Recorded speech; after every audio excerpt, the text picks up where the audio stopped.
از وسط گوش یا بالای گوش فرق نمیکنه، تو یه خط صاف و افق جدا میکنی، ادامه میدین تا این سمت.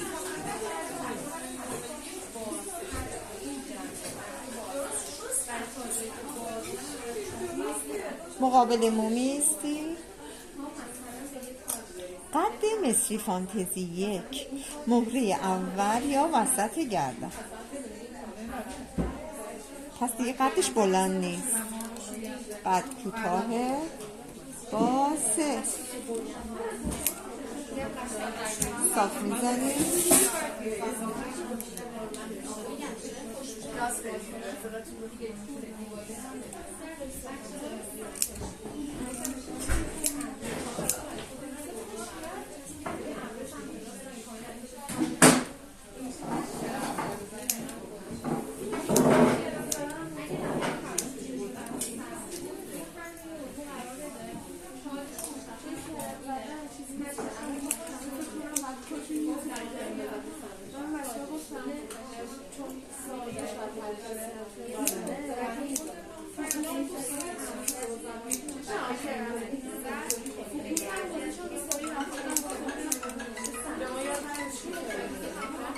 با 0 زدی چک میکنی. لایه بعدی را با لایه زیر هم اندازش میکنی. خواهی جایی باید یکم بلند میشه.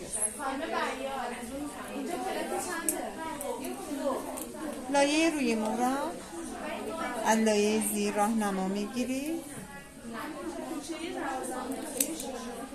با 0.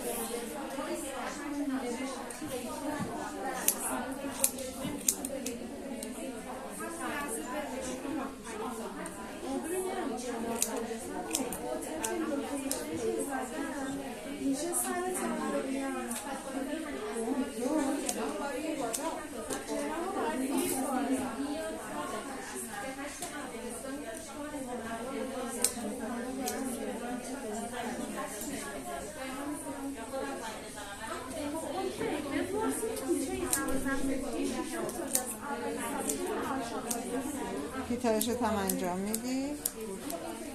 خب میخوام روی مو رو یکم 45ش کنی. همین قسمت بالا رو که آوردیم فقط کلا دیگه اما 0 زدیم شعایی برمیداریم. ببین روی گردن بیفته شعایی.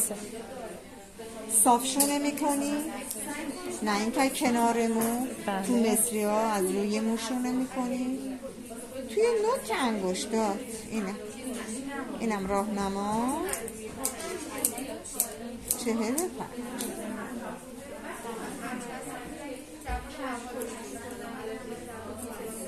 راهنما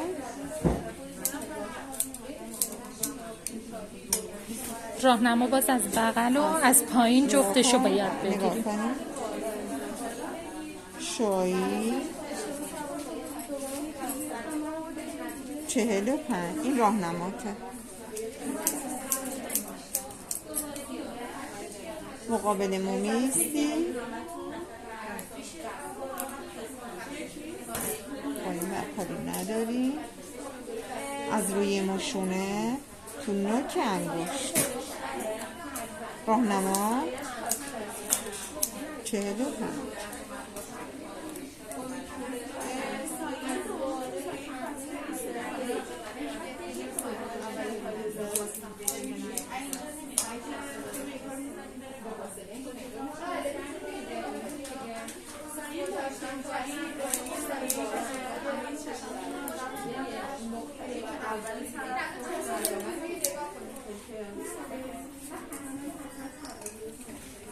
جلوی ما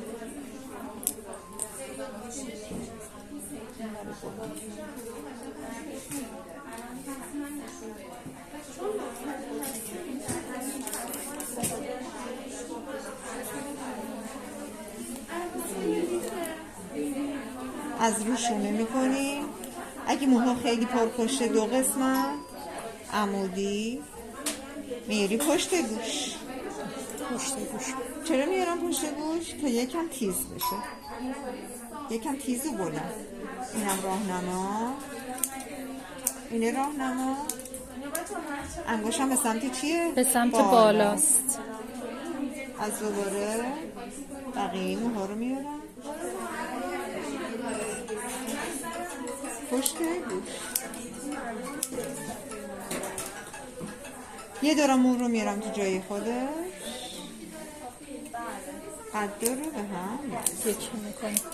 یه تیزی جلو میخوای. تیزی داره. ببینید پیتاژ یادتون نره. یا این که میتونی اینجوری اون حالت سر دادنیه. از قیچی و براشی. پیتاژ که استفاده میتونی قیچی پیتاژ داری؟ آره. آوردی؟ آره. اینجا رو ببین، موها رو میاری پشت گوش. خب انگشتات به سمت چیه؟ به سمت پایینه. راهنما اینجا یه ذره کم داریم. درست کوتاه شد.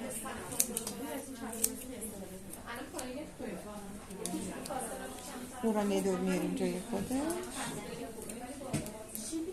میتونی پیتاژی قد داره به هم برسیم. این مدل ساده و قشنگه که خیلی هم مده، خیلی فانتزی مصری، این فانتزی مصری شماره یک. چک جلو رو هم که انجام میدی. بزنید